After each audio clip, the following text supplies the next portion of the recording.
Do you ever get the feeling that eBay caters to the buyer more than the seller? Do you ever get the feeling that eBay doesn't really support the sellers as much as you think that they should?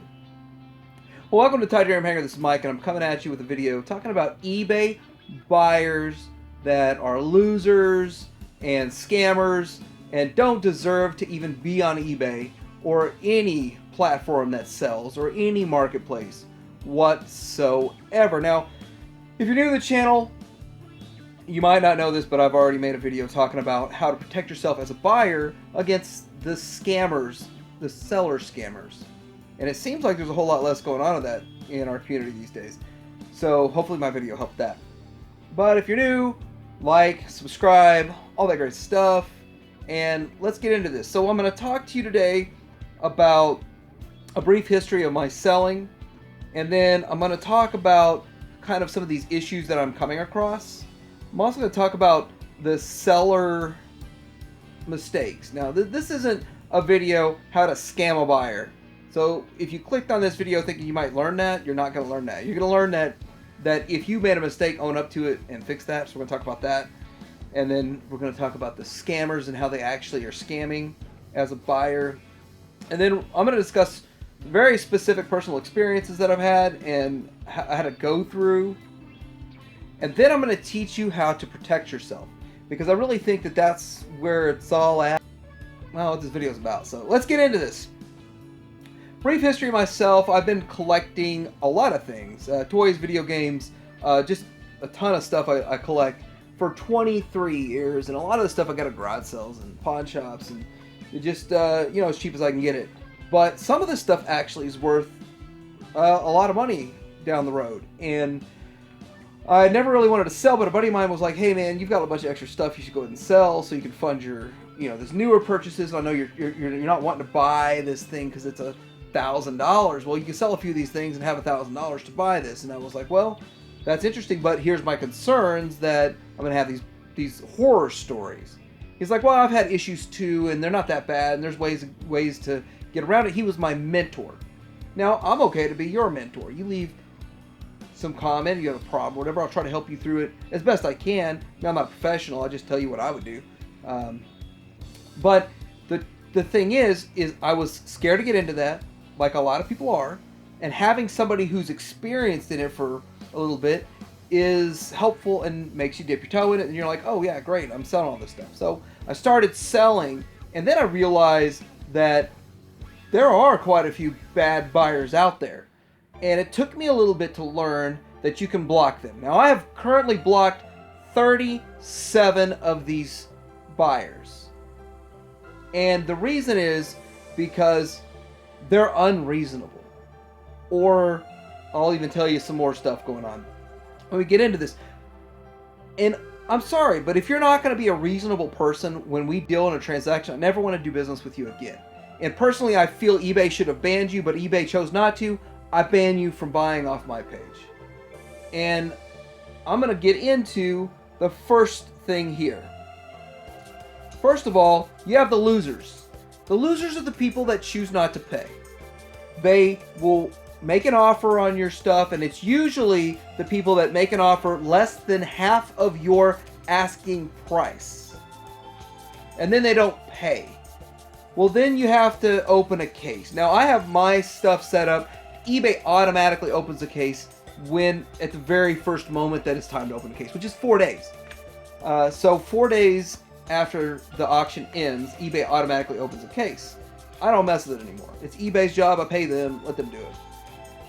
And then, well, I usually side with the buyer on like real cases, but this unpaid item case seems to not be a real case.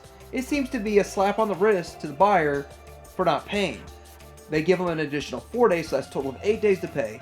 And if they choose not to pay during that 8 days, I block them at day 8. When the case is over, they chose not to pay, blocked. Because I don't want to deal with a person like that. Now, a lot of people are saying, Mike, but you're being a little bit over the top here. They probably just couldn't afford it. Well, guess what? If you're not replying to my emails, and you're not going to reply to my invoices I send you, and you're going to ghost on me, You don't deserve to be on eBay. You're a loser. If you're going to bid on something and be the winning bidder of a $600 item or a $300 item or a $30 item and you don't pay for it, you're a freaking loser. I'm sorry. If I just hurt your feelings, write in the comments how I hurt your feelings and you got to go talk to your mother. But this is a platform of a marketplace for adults because last I checked, they don't let 6-year-olds get an account on eBay and a PayPal account. And it really frustrates me, and it should frustrate you. And as a seller, I'm going to teach you how to protect yourself. So the first thing I do if I have this problem is I go into my block list and I block these people immediately. I have 37 people I've blocked. I thought it was more like 55, but I went to go check and it's only 37, so I counted them all. Next thing is there are other sellers. When you deal with ultra rare collectibles that you may have the only one on eBay, or there's 2 or 3, another seller would buy yours with their dummy account and never intend to pay. That gives them 8 days to take yours out of commission. And you're sitting there with your items not on eBay, theirs is on eBay during a prime time to sell it. And guess what? I figured out a way to test this to see if it's true. If this is an actual buyer that wants your product or a scammer seller. Yes, a scammer seller. Because the first thing I do is look at their other items or their past history. And these dummy accounts have next to no activity ever on them. Which I don't understand. Inactive accounts should probably not stay active for however long. But anyway, I will, in this case, just relist the item. Now, I'm not saying that you should do that. I do that. And that's a hard-nosed tactical approach to these scammers. Now, if they're a scammer, you're not losing out. And if it's a legitimate buyer, a lot of times they're like, holy crud, I don't want to miss out. Dude gave me an excellent deal, and they'll pay for it. That's hard-nosed approach. So already I said block these people that are losers. Already I said that this is my tactic. And I'm not saying that you follow my tactic. I'm saying I do this. I relist that item if I think it's suspicious. Because eBay's not going to protect me as a seller. They're going to protect the buyer the most. And I'm going to protect myself through my tactics. Next way to protect yourself with this is every single auction you put up, unless it's like an actual auction, if it's just a buy it now, require immediate payment. So when you require immediate payment, you're going to find a lot of stuff that I was selling would sell and sit forever without getting paid. And I require immediate payment on my stuff. I suggest you do the same. 95% of the transactions that I see that go through well are buy it nows. A lot of the auctions expire without even a bid, or if there is a bid, I mean, I don't think you get what you want out of it. People these days don't want to wait for 8:42 on a Wednesday evening to go bid on your item. I'm sorry. That's just, I think auction for eBay is over. It's dead. I think nowadays it's a buy it now community that we can discuss a price, we can get to a price to make offer and all that stuff. But require payment immediately. That's another way to protect yourself. So there's other buyer scams that are out there, but I don't fall victim to it because I do a couple of these things I've already mentioned. But the next thing I want to talk about is unreasonable buyers.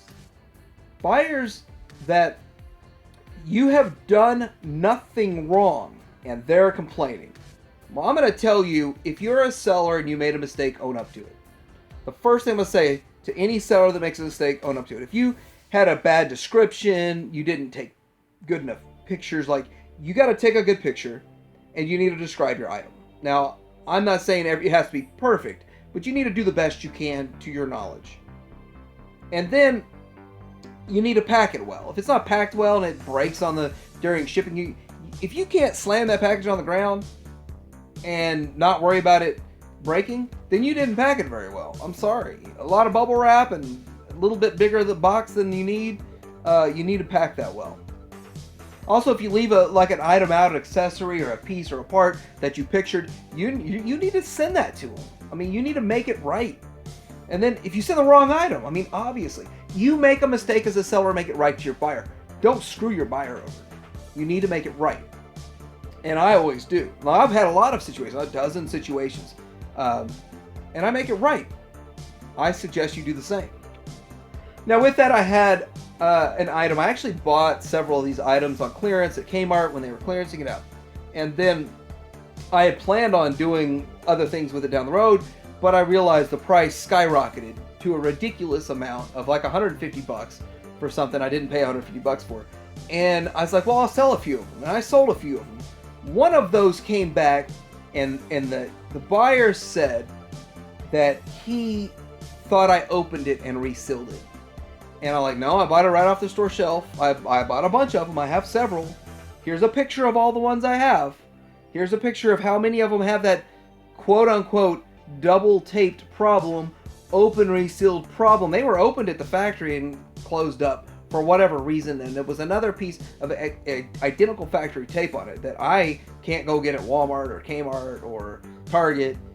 I don't really know where you're going to get that thick of a tape, that exact thickness. But anyhow, this caused so much duress to me that I actually thought about quitting eBay because I knew eBay was going to side with them. If eBay sided with them on a case, I was going to quit eBay. I was really upset, and my friend stepped in and said, dude, just let it go.